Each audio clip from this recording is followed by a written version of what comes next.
No. Beautiful.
Hi, I'm Derek Feldebrandt, publisher of the Western Standard. You're joining us today on The Pipeline on July 14th, 2021. Thank you very much for joining us. I'm with Western Standard news editor Dave Naylor today, who is still sulking from their humiliating loss to Italy.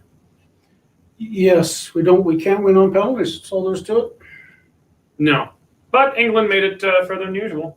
Further than Germany. That's all that matters to England, isn't it? Sometimes. It really is just victory for England. And France. See, France was out so early. Oh, they still get to savor the victory. Yeah, we don't even worry about the French anymore. And of course, joined by Corey Morgan, host of the Corey Morgan Show and Alberta political columnist. Corey, keeping busy? Oh yeah, Stampede season. Amen. Okay, well, we want to begin by, as usual, thanking all of our members for their continued generous support. If you're not yet a member of the Western Standard, go to westernstandardonline.com/membership. You can try a Western Standard membership free for 15 days, giving you complete access to all Western Standard content. This is bailout-free media working for Western Canadians. So we'd be grateful for your support, and we promise to provide you with great content, large quantities of it on a daily basis from our team here. As well, today's show is sponsored by the Canadian Coalition for Firearms Rights. The Canadian Coalition for Firearms Rights works hard to protect your right to own and use firearms. Go to firearmsright.ca and click Why Join to learn more about how you can join them and add your voice to the fight for your right to own and use firearms in Canada. As well, today's show is also sponsored by Resistance Coffee. Resistance Coffee is a great company providing great coffee. You know, a lot of coffee companies out there take a portion of their profits and they funnel it to the latest woke progressive cause. Resistance Coffee is not quite doing that. They take 10%. Actually, I'm not sure if it's 10. Is it 10%? 10% of their profits and to support organizations and causes fighting for your constitutional freedoms. Go to resistancecoffee.ca and use promotion code, one word, Western Standard. Again, use promotion code Western Standard, all one word, to get 10% off your first order. You'd be supporting the Western Standard by supporting one of our important advertisers, and you'll be getting great coffee supporting great causes. Well, let's jump into what we've got on the show today. We're going to be talking about Paul Hinman, new leader of the Wildrose. Lots of politics going around the Calgary Stampede. We'll be talking about that. And of course, we've got, we're going to talk about John Carpay stepping aside as president of the Canadian Coalition for Firearms Rights. But we're going to begin with Paul Hinman, leader of the Wildrose Independence of Alberta, a party of Alberta, now official. Dave, why don't you give us the rundown? Actually, as you know, Derek, this is the second time Paul has led a Wildrose party. He was one of the leaders of the old Wildrose. He was the first leader of the old Wildrose. Yeah, back in those days. So he ran as leadership for the Wildrose Independence Party, and obviously it was one of the most, actually probably one of the most boring races in history. He was the only candidate, and because of COVID, he really couldn't get out and campaign much. But they had the forums and all that sort of stuff, and the vote was over the last 2 days. And Tuesday night, it was announced he had 92% of members who voted support. So certainly an overwhelming mandate. I talked to him before the votes were counted. He says the plan now is to hit the road, get out and start meeting Albertans and having town halls where people can actually go and see him and talk to him. And, they're doing well in the polls, and that's really without even doing any social media or any campaigning whatsoever. So I think he's stepping into a good position there. Do we know how many people voted in the leadership?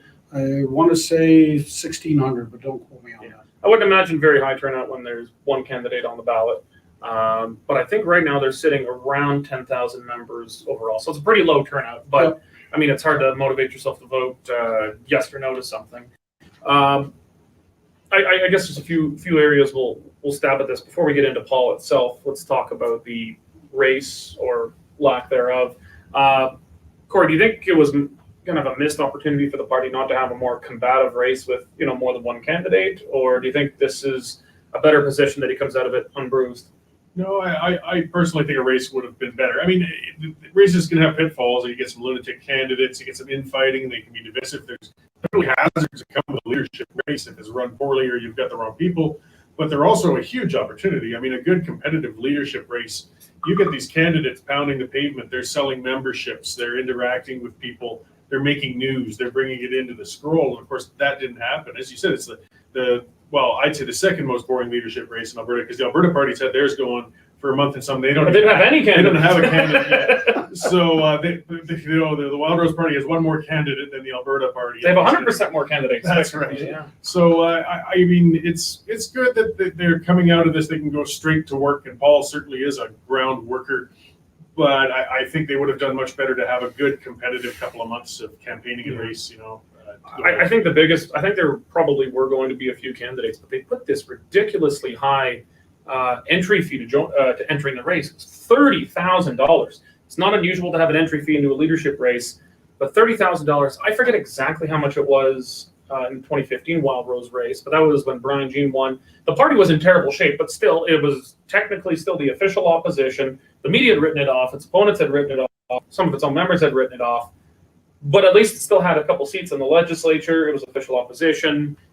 I mean, it was at least some kind of a prize to be had. And I don't think it was even $30,000. Now, $30,000 is a massive entry fee. And I think that was probably the single biggest barrier to people getting in. Well, that's obviously to keep the lunatics out. And look at the Calgary Merrill race. I mean, that's just overrun now. And I think they're up to 15 or 16 candidates. And some of them are, shall we say, on the fringe.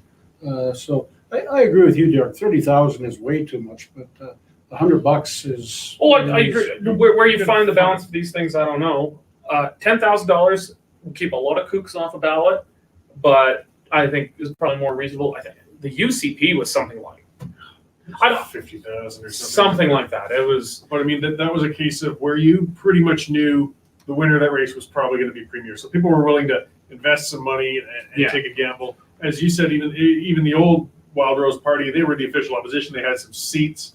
This is a new entity, or in a sense, and there's just you're not gambling on an asset here, and there's no prize for second. Yeah, there you got to be leader of the official opposition. Probably got to be premier. But I've been involved in the negotiations between the Wildrose and PCs that had created the UCP. Those negotiations were structured to have two real candidates on the ballot, really, and they had a $50,000 entry fee, very specifically, not just to keep kooks out, but to keep everyone out. And that pretty much succeeded. At the end of the day, only one other got on the ballot. Well, that's it. I understand setting a bar to keep the lunatics out. It's just hard to find that. I think 10,000, as David said, is reasonable. Your average person, that you're not just going to throw that away on a whim. I mean, maybe some nutcase will, but that's where you have a leadership committee too. I mean, if somebody's spending 10,000 just to troll a party, and it's clear that that's the case, you can still have a leadership committee say, no, you know what, we don't believe you're in this best interests of the party, and we won't let you go. Yeah. But this was an acclamation, which I feel didn't serve the party well in the end. I mean, I think Paul's great and he'll do a great job, but that just wasn't in my view, the best way to get there. Yeah, I think it was a missed opportunity. I know for sure. I know I could say, matter of factly, there were some other fairly credible candidates looking to run, but $30,000. Remember, that's $30,000 to get your name on the ballot. That's not $30,000 for campaign funding. You have to raise that beyond it. So, and it would be significantly more expensive if you actually had a contested campaign. In this case, Hinman really had to raise the $30,000, and that was it because he was the only guy. But I guess let's talk about Paul himself and what this means for the Wildrose and the broader political landscape. As you said, Dave, this is the second party with Wildrose in its name that he's led. He led the Wildrose Alliance as its founding leader. Was created also out of a merger of two smaller parties on the right, the Alberta Alliance and the Wildrose Party. He became the first leader. He eventually stepped aside for Danielle Smith to become the leader, but he still, even after he was stepping aside, he won a by-election in Calgary that really shocked Alberta and catapulted the Wildrose from not being taken seriously at all right to the forefront. But he's coming into this at a time when Wildrose is starting to get noticed by the mainstream media. I mean, it's hitting 20% in the polls, which is credible. I don't know if it'll continue to grow or if it'll recede a bit. If people's anger has boiled down a bit from the end of lockdowns. But what do you think Paul's election means for the party itself and the broader political landscape? Well, I think that a more experienced person, as you said, he's been around the block several times. Our exclusive Main Street poll has him as high as 20% in the province. No, that was Angus Reid. Ours had him at 17. Oh, okay. Well, we'll believe ours over Angus Reid. But our pollster, Keto Maggie, said there's more than enough support there to get MLAs. So once he gets his foot into the door, he knows how things operate. He knows the legislature system and how whatever sort of number of seats he has, he knows how to manipulate them in the best way possible. So what you could see in the future is, not necessarily beyond the realms of possibility, is an NDP minority government, and then the UCP and the Wildrose and the oppositions having to deal with each other. Well, if it's a minority government, even if the NDP has the most seats, people got to understand, if the party with the most seats, if they don't have a majority, are not necessarily the government. That's not the way. This is kind of something people don't understand anymore after the whole, when Stephen Harper had a minority government and there's this coalition that came up to try and overtake him. It may have been dirty, but what they were doing was not unconstitutional by any stretch. And so Canadians, I think that warped the opinions of a lot of Canadians about how our system works. You could have, look at Christy Clark in BC. She was one seat shy of a majority. She had the most seats, but she didn't get to form government because the two smaller parties, the NDP and the Greens, got together. You could see something conceivably like that in Alberta where, because right now, clearly the NDP would win the most seats in Alberta, but I'm not convinced it's a majority government because they're so concentrated in Edmonton and kind of the inner city parts of Calgary that they've got no support in rural. They've got no support in rural right now. So it'd be hard to see them winning seats outside of big cities other than maybe the two Lethbridge seats, maximum one other. So we could see a minority where Wildrose would hold the balance of power. But as it is right now, Wildrose is anywhere near 20%. It seems impossible that the Conservatives can win a majority. Agreed. And certainly Jason Kenney is hoping COVID goes away and people forget about it. And I'm sure one of the things that Paul will be mentioning wherever he goes is, don't forget, Kenney did this to you. He took away your livelihoods. He locked you in your houses. He shut down your business.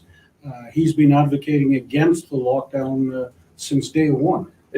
I'll talk to our producer. We just don't want to keep the comments up as long, especially if they're long comments that take up half the screen. We just, and that's kind of a note to those of you commenting. If you want your comments to be showed on the screen, please keep them short, because if they're too long, it takes up half the screen. We can't really display that.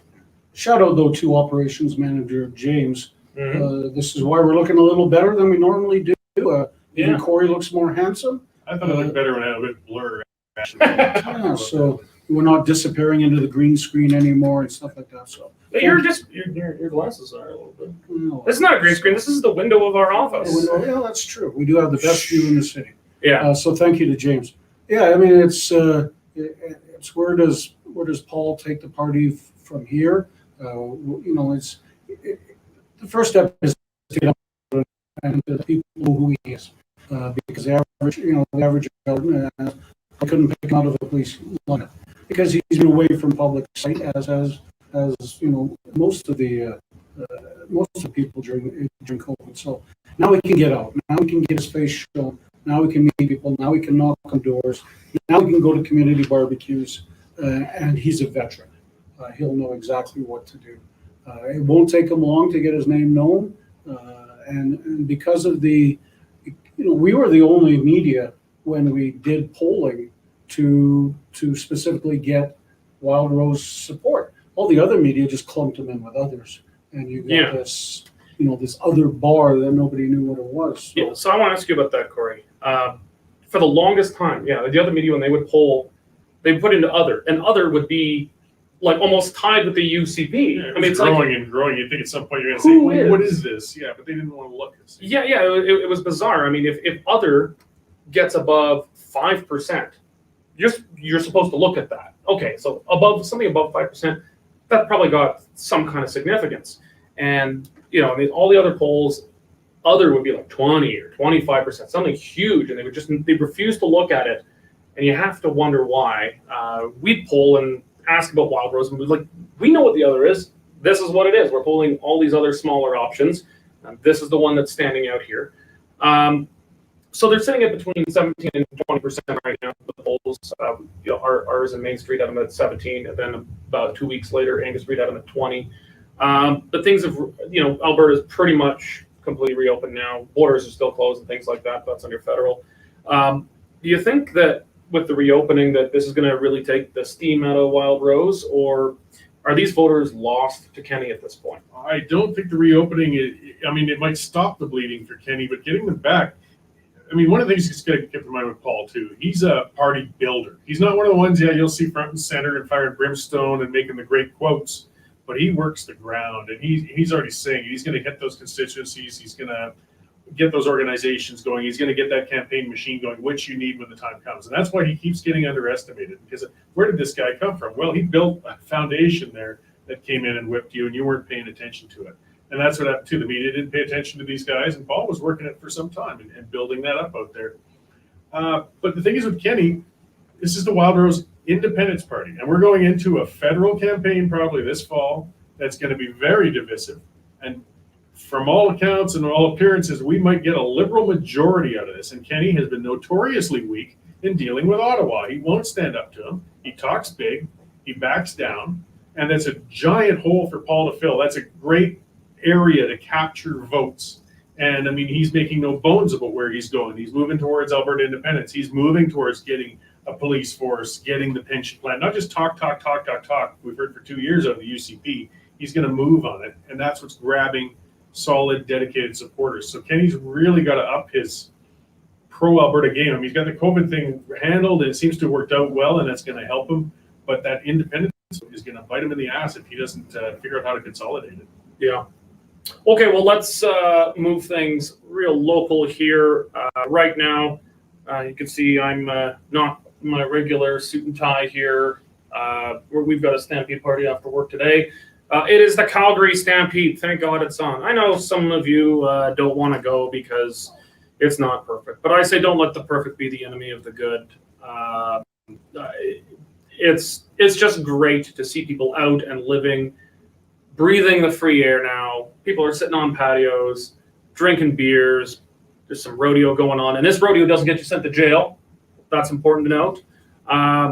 It's great to see, and this is kind of the place where every politician likes to come to. Justin Trudeau visited Calgary, but right before Stampede started. I don't think he's actually going to Stampede because that would not send the right virtues. It would not signal the right virtues. I don't think Jake needs.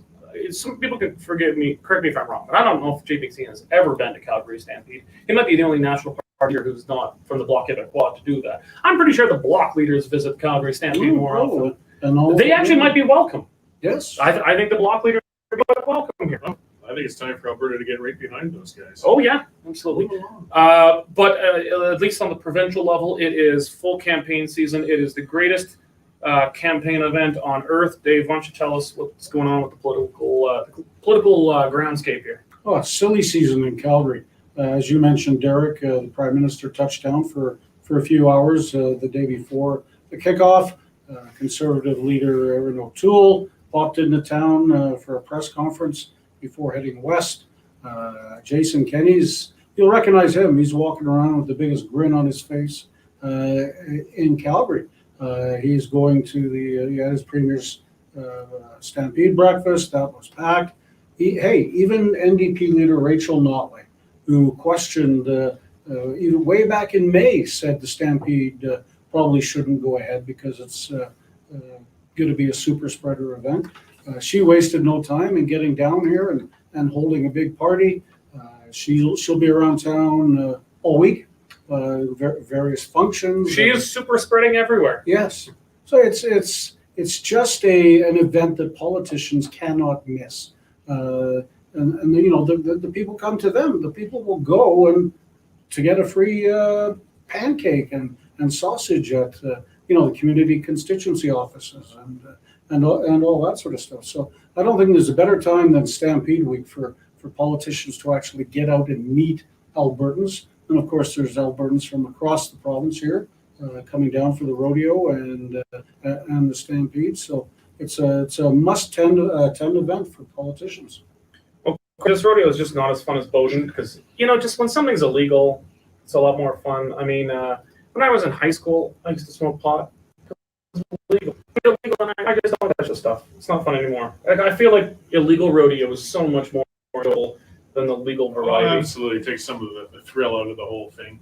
At least we get to see, Rachel getting out there, and I bet you she's thrilling in the thrill of the hypocrisy. Knowing that you went out there and said that anybody going to the Stampede is going to put people at risk. Anybody going to the Stampede is going to be a super spreader and is going to kill people. And now she's out there shaking hands, smiling, talking to people, and doing everything that she said 2 months ago was inhuman. So there's going to be a bit of a thrill in the doing something so out of sorts, I guess you could say, is that. I mean, it's just the hypocrisy. So yesterday, every politician around is having their Stampede breakfasts or barbecues. Well, not only breakfast because it's cheaper to put on. Very interesting one yesterday. They were not Calgary politicians, but they had their breakfast anyway. Drew Barnes and Todd Lowen, the two UCP MLAs originally elected with the Wildrose, who were thrown out of the UCP caucus by Jason Kenney. Todd Lowen because he said Kenney should resign, and Drew Barnes because he doesn't like the Barnes. They had a Stampede breakfast yesterday. There was quite a pretty big turnout there. Brian Jean showing up with kind of a Cheshire cat smile on his face. There were we had someone there. There were quite a few Wildrosers there from the original Wildrose. They were there in fairly large numbers. What do you think those two are up to having an event in Calgary so far from their constituencies? I don't know if they've got anything formal on the go, but they're definitely thinking. I mean, it's something that's got to keep Kenney nervous. I mean, these guys are working together. Brian Jean, whether he's interested in putting his, foot back into the ring or not, it's hard to say because he likes poking from the sidelines too. He likes to just kind of stir things up and troll them. But when you see those three together in one spot, and this was definitely predetermined. I mean, they're not Calgary MLAs. Todd had to drive from Valley View. Drew had to come from Medicine Hat. Brian Jean had to come from Fort Mac. Like, these guys converged, and that gives you the feeling, well, you're trying to gain Calgary support for some reason. If you're trying to gain Calgary support for some reason, what are you up to? But it leaves it wide open to speculation. Then, are they looking to form their own party in caucus? Are they looking to join Paul? Or are they just setting the groundwork, thinking maybe eventually they go back to UCP? I don't know, but it gets us all speculating and wondering about it anyways. They're not quietly sitting in the background right now. And is it showing more the merger that I think everybody thinks is developing between the old Wildrose and the old Tories, starting to split back up into their own tribes? Is this public showing of that? And there's certainly the barbecue last night was crowded. And anybody that was there was probably not a fan of the premier at all. Mm-hmm. Okay, well, let's we'll deal with take a little further away from home here. So John Carpe, president of the Justice Center for Constitutional Freedoms. They're based in Calgary, but they've been taking on constitutional cases across Canada. really leading the fight in the courts against lockdowns and other restrictions that they believe are unreasonable intrusions on constitutional freedoms. They've had some successes, some failures, but they do seem to have stepped in it recently. It came to light that John Carpe had hired or authorized the hiring of a private investigator to find out if a judge around Winnipeg, who's overseeing a case that they're in right now. The judge in Winnipeg is dealing with a case where 7 churches in the rural parts of Manitoba are taking the government to court over the lockdowns. The judge is overseeing the case. Private investigator was hired. Dave, why don't you fill in the rest of, because I'm not telling the story very well. Why don't you tell us exactly what happened and why John Carpe is at least on a leave of absence right now, president of the JCCF? Certainly. Well, John Carpe has been a tireless worker, working probably 24/7 for months on end to defend people's constitutional rights. His group is swamped. They're desperate for lawyers. And I think he was probably, in his case, he was sitting there thinking about Jason Kenney and the Sky Palace and those public photos that showed him breaking COVID regulations. And I'm just guessing, but probably went through his mind is, if they can catch the judge doing something like that, then that's going to be a good stick in their arsenal. So they hired a private investigator to follow this judge, and by all accounts, didn't do a great job. Was easily spotted by the judge the first time. They followed him out to his cottage, which I don't know where it is, but if it's along a rural area, it's kind of tough to follow anybody there. Not get noticed. But they were quickly spotted. The judge obviously realized this is a concern, notified the police, and made it public.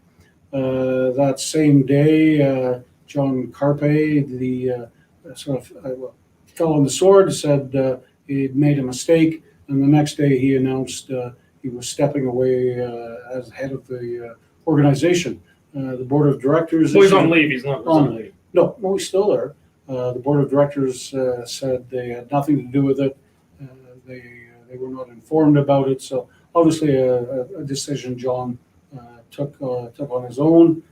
He has stepped aside for an unspecified amount of time. But yeah, it was a dumb thing to do. So Corey, this has obviously got a lot of the lockdowners jumping for joy. They're like, we got you. Carpe's bad. These people are bad. They're doing bad things. I think I think his critics are fair to say that this was not a good idea. This is, not the norms of how we deal with things. It's not right to be hiring PIs and spying on people. But we gotta ask: is it okay for the government to be spying on people? I mean, Canadian governments, the feds and the provinces, every single province have had police and civilian government officials spying on civilians for a year and a half.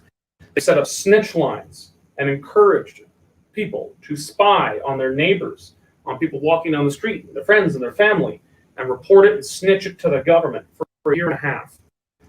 The government's spying on us, and now we spy on the government, or citizens spied on the government. I don't think two wrongs make a right, but how do you think the JCCF was? How do you think Carpe and the JCCF were squaring this in their minds? Why did they think this was a good idea? Yeah, I mean, it was clear, and I think if anybody knows more than anybody right now that was a terrible lapse of judgment, it's John. I mean, hindsight, maybe I can't explain. I mean, we know John's a smart guy, a dedicated guy, and of all people to follow, a judge in an active case. I mean, the optics of it and what it sets as a precedent is, can be read into very terribly. I think what he had in mind, though, as Dave was pointing out with the Sky Palace, if it had been anybody other than the judge, the stuff you get elected officials who are demonstrating hypocrisy, if you can get health officials demonstrating hypocrisy, the people who are telling you, because it does help invalidate the law. If you got the person saying this is the law, but it doesn't apply to me, that is something you'd even almost bring up in a courthouse to say, look, how can we call this a valid law when the people who implement it aren't following it? Though I think perhaps he should have been watching legislators rather than the judiciary in that case, and I'm certain he's reevaluating that decision.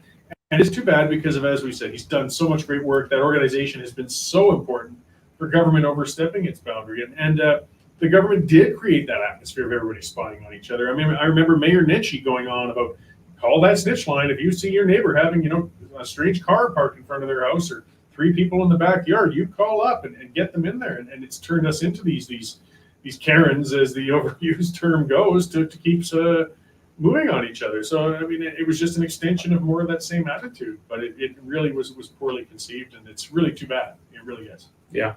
Well, so he's not resigned. He's not been fired by the board. I think he's pretty much built the organization from scratch. And it has really come to the fore as probably the most prominent constitutional freedoms organization in the country by far. I think there's also the Canadian Constitution Foundation. They used to be the most prominent, but I think they've been a lot less prominent, especially during the lockdowns. Perhaps they're more resident want to touch this. Then there's also things like the BC Civil Liberties Association. They're more concerned with burning down churches. I think if we want to speak of our legal organizations that have lost credibility, those guys are. I'm sorry, but to me, it's John took the blame for it immediately. Yeah. He didn't try to weasel around it. He said, "I did it. It was wrong. I'm going to step aside, and I made a mistake." And the board admitted that when they put out their statement. They said John immediately owned up. So I mean, come on, we've all had brain farts. We've all made wrong decisions. Mm-hmm. As long as we admit them, I think most people are given another chance. Right, and you move on and you learn and you get better. Yeah, and he's not letting it distract from. I mean, that's an organization with a lot of lawyers with a lot of irons in the fire. They got a lot of important work to do, and with this blowing up, at least John's not letting that distract and sidetrack from all the rest of the work they're doing. If he was an NHL player, he'd get a 3-game suspension. Yeah, I think that's. I mean, it's not my organization, but if I was a member of that board, I think brief 2-3 week suspension, slap on the wrist, put him back on the ice because he's a good player that you don't want to bench for long. No, he'll come back rested and more focused and with a clear head. Guy probably needed a vacation anyway. He's been I doing think this. he probably did. Yeah.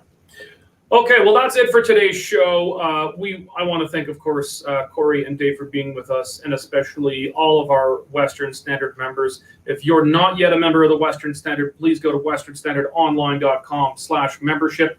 Try out your membership free for 15 days. You can cancel at any time if you don't like what Corey has to say. If you don't like what I have to say, you have no choice. You got to keep paying.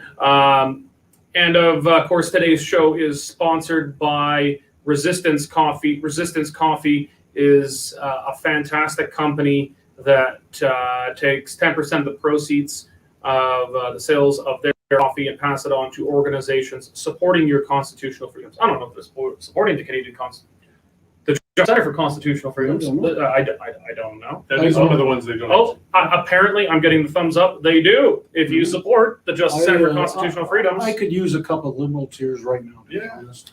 It's always refreshing. Corey drinks it every morning. I do.